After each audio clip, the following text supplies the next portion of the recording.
أعوذ بالله من الشيطان الرجيم بسم الله الرحمن الرحيم وهو الذي في السماء إله وفي الأرض إله وهو الحكيم العليم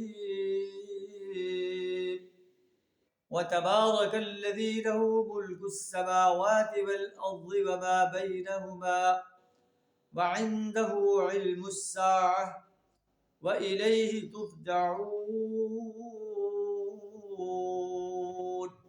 صدق اللہ العظیم۔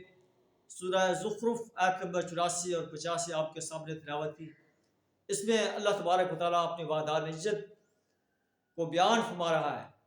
اللہ وہ ہستی ہے، فی السماء الہ و فی الارض الہ، وہ زمین میں بھی الہ ہے اور آسمان میں بھی الہ ہے۔ وَهُوَ الْحَكِيمُ الْعَلِيمُ، وہ حکیم و علیم ہستی۔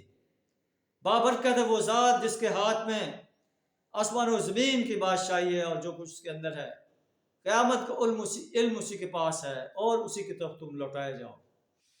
اللہ کو چھوڑ کر جنہیں تم پکارتے ہو وہ کسی چیز کے مالک نہیں ہیں، کوئی شفاعت نہیں کر سکیں گے، اور شفاعت وہی کر سکے گا الا من شہد بالحق وہم یعلمون، جو علم کی بنا پر حق کی شہادت دے۔ معلوم ہے کہ شہادت جو ہے علم کی بنا پر ہوتی ہے۔ جس چیز کا انسان کو علم ہو وہ شہادت دے سکتا ہے، وہ گواہی دے سکتا ہے۔ جسے علم نہیں ہے وہ گواہی نہیں دے سکتا۔ اے نبی صلی اللہ علیہ وسلم، آپ ان سے سوال کریں انہیں کس نے پیدا کیا ہے، تو کہیں گے لا یقولون اللہ، کہ ضرور کہیں گے اللہ نے پیدا کیا ہے۔ فَأَنَّا يُؤْفَكُونَ، پھر تم کہاں سے دھوکہ کار ہے۔ اللہ سے دعا ہمیں اپنی وحدانیت کا صحیح شعور عطا فرمائے، شرک کفر اور نفاق سے اپنی پناہ عطا فرمائے، ایمان اور عمل صالح سے اپنے آپ کو آراستہ کرنے کی توفیق عطا فرمائے۔ وآخر دعوانا ان الحمد للہ رب العالمین۔